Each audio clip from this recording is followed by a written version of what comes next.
19 new faces have been inducted in the Union Cabinet as part of Prime Minister Narendra Modi's expansion plan, while 6 MOSs are on their way out. According to the BJP induction of 19 ministers of state, the Prime Minister's economic development priorities outlined in the budget, as well as political goals such as reaching out to Dalits ahead of crucial assembly elections in Uttar Pradesh. These 19 come from 10 states, including Uttar Pradesh, Gujarat, Rajasthan, West Bengal, Maharashtra, Madhya Pradesh, Delhi, Uttarakhand, Karnataka and Assam. Only one minister, Prakash Javadekar, who was Minister of State with independent rank, has now been elevated to a full cabinet rank, which means Piyush Goyal and Dharmendra Pradhan have lost out. Whether portfolios will change after the induction of these 19 new faces still remains to be seen. I want to introduce our guest this morning. Rajdeep Sardesai is with us, as also Manisha Priyam and Nalini Singh. I want to go across to Rajdeep first. Rajdeep, if for a moment you were to look into your political crystal ball, what are the kind of changes you actually expect? One is your set of expectations. The other is what you believe Narendra Modi is likely to do. Will we see a mass change in who's handling what portfolio in addition to these 19 new MOSs coming in? I think at the MOS level, certainly you will see a lot of changes. That usually tends to happen in such kinds of, in such expansions. None of the big four are being touched, that's very clear. I would be interested to see what happens to agriculture, a ministry which I believe is in desperate need of energetic leadership, efficient leadership, to use the words that Mr. Modi has used. So it will be interesting to see whether we get a new agriculture minister. Health and education have been seen by some critics as areas that also require a bit of a boost. We'll have to see whether any changes are made. I think it's unlikely.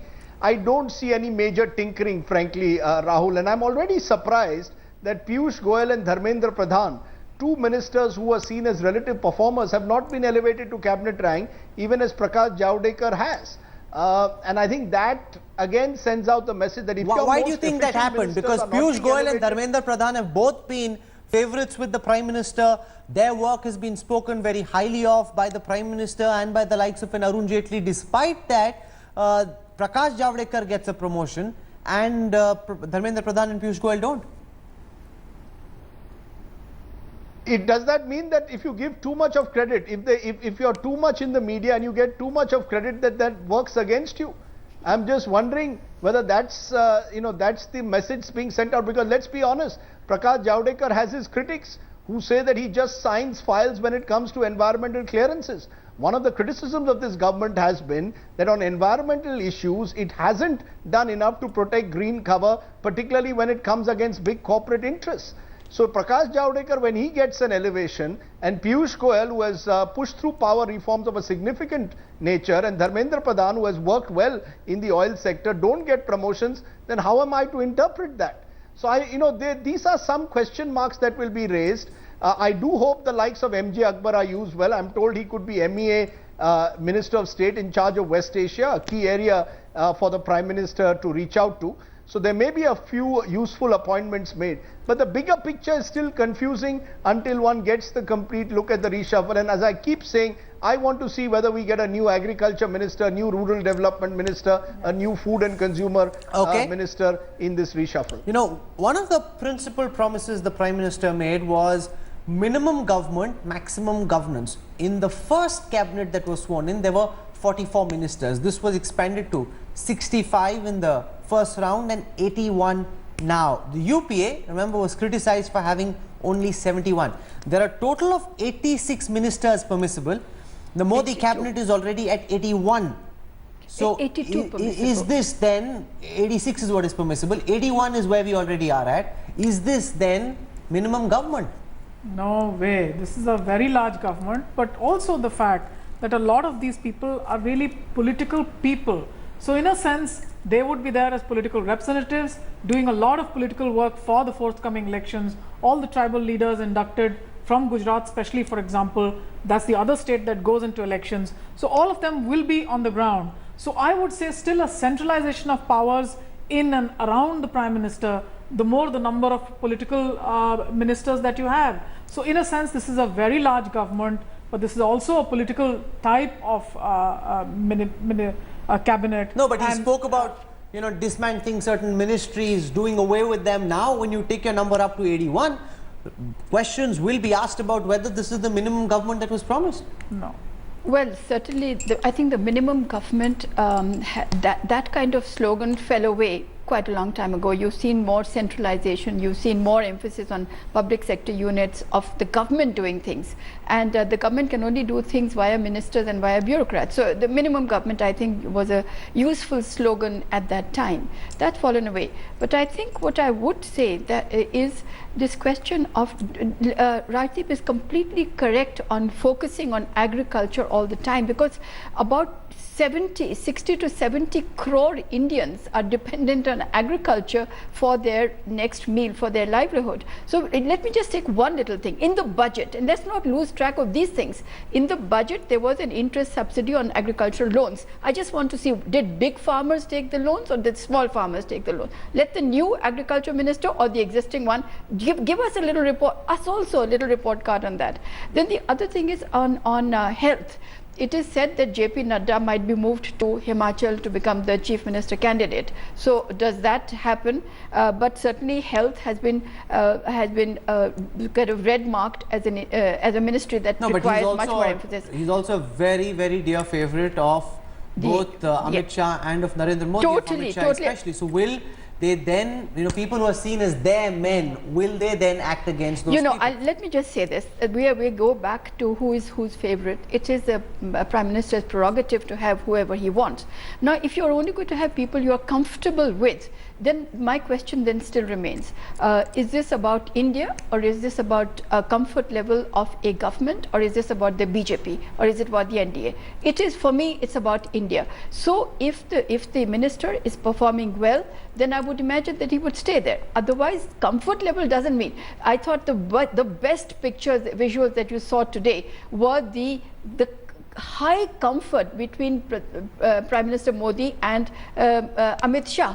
This was like an old couple, who've been married for 40 years, 50 years, now they've kind of settled with each other. So it was actually a wonderful picture. But because Amit Shah is delivering for the party, and Prime Minister is trying to deliver for the country, so I would say that works. But if you've just got a minister because he's comfortable with the Prime Minister, maybe that speeds up his delivery. Does it, Manisha Priyam, show that here's a Prime Minister who's not willing to take very aggressive bets on lateral entrance? It's a very conservative cabinet in the sense that you've got people who've been around for a while, strong regional presence, strong presence in their constituencies, who've been given a ministerial portfolio, but not necessarily dynamic lateral entrance.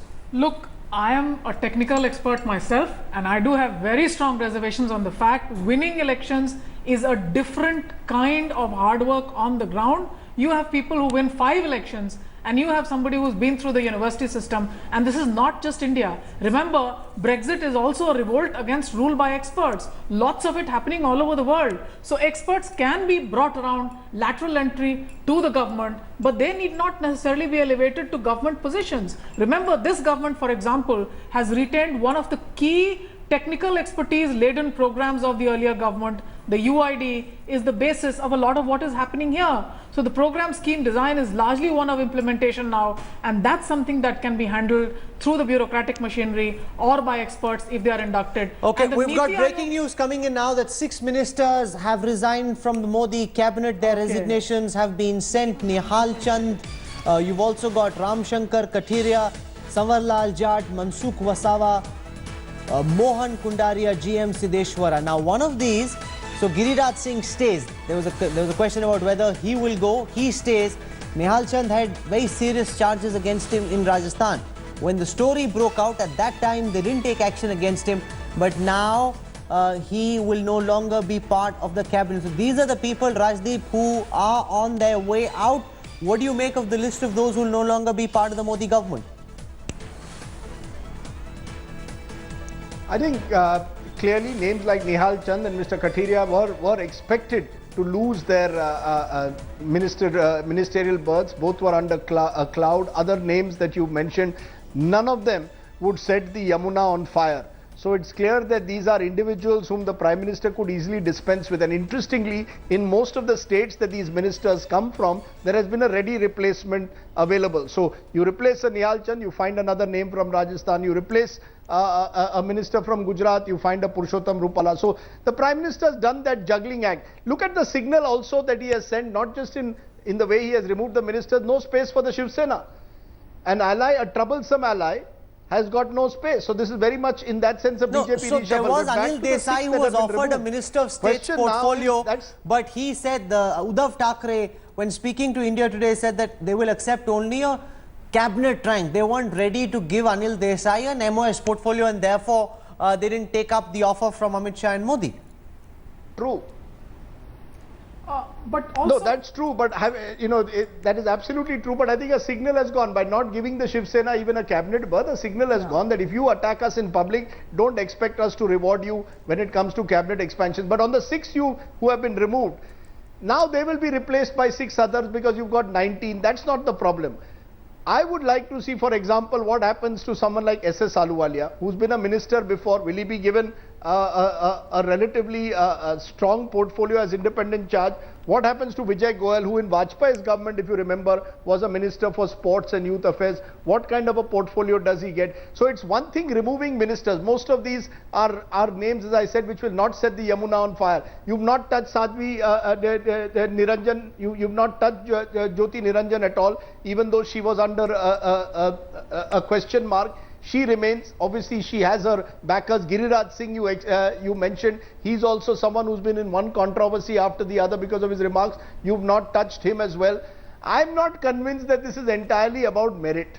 I'm sorry to sound skeptical, but I'm not convinced this is all about merit. This is also about accommodating at one level various interest groups, which is why I'm saying, let's at least get in the key portfolios, thinking about the country like agriculture, people who can make a difference. Piyush Goyal in power has made a difference to that ministry. Let's get someone now in agriculture who can make that difference. I think that, I would like to see, frankly, even a Nitin Gadkari move to an agriculture. He's a doer. If the Prime Minister is rewarding doers, having set in motion what he has in surface transport, move him to agriculture. He's got experience in that sector. Let's see what he can perform there. I think that's what I want to see. I want to see some greater energy in the truest sense of the word. Otherwise, these words that the Prime Minister is using will not really resonate in the way that they I want to should. go across to Brajesh Pandey, who covers the BJP for us. Brajesh, Nihal Chand, Ramshankar Kataria, Sawarlal Jat, Mansak Wasawa, Mohan Kundaria, GM Siddhaveshwara. What's the message the government is sending through these 6 ministers who will no longer be part of the government?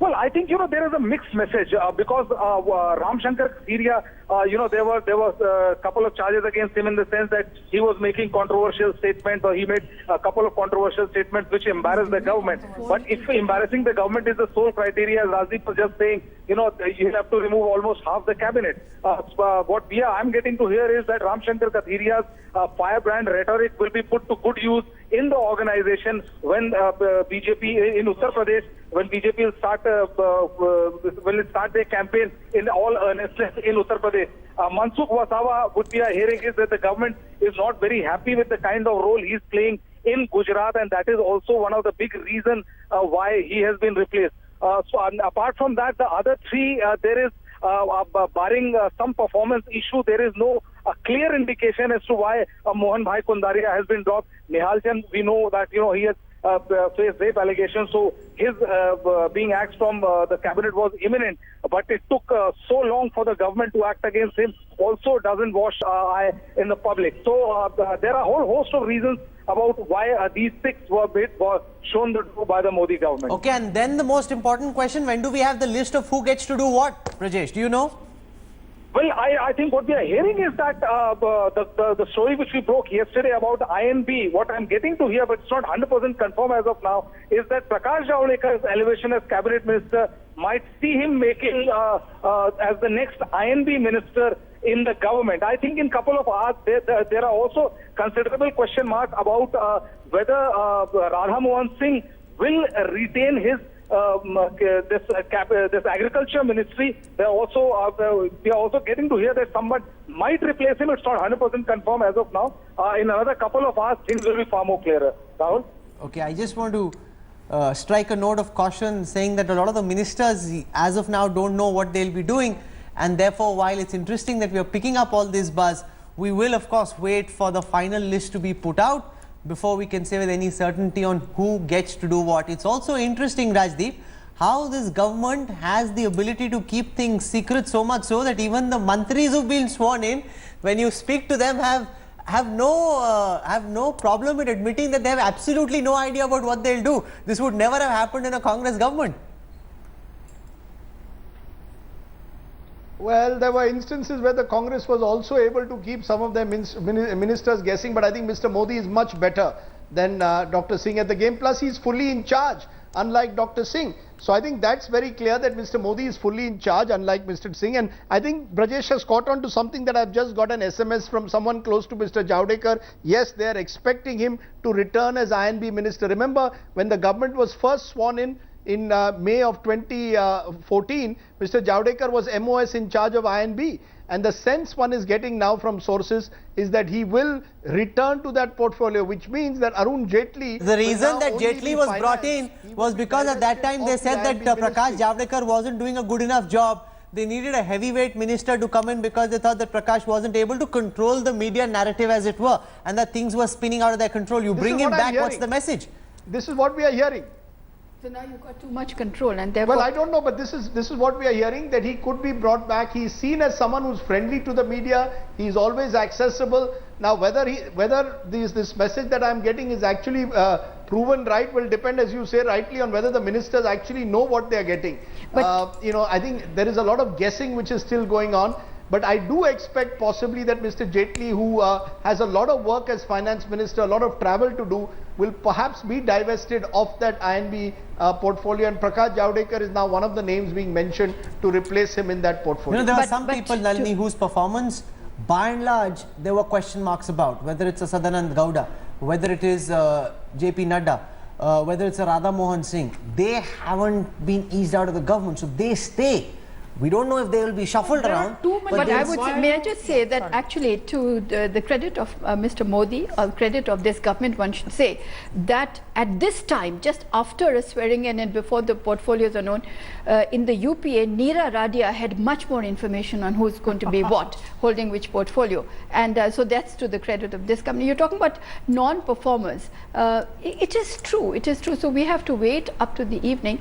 But, for instance, how do you make out whether Dr. Harshvardhan is a non-performer or not? No, I think he was a victim. And you're dealing with science and technology, he doesn't have much he can do in terms of real power.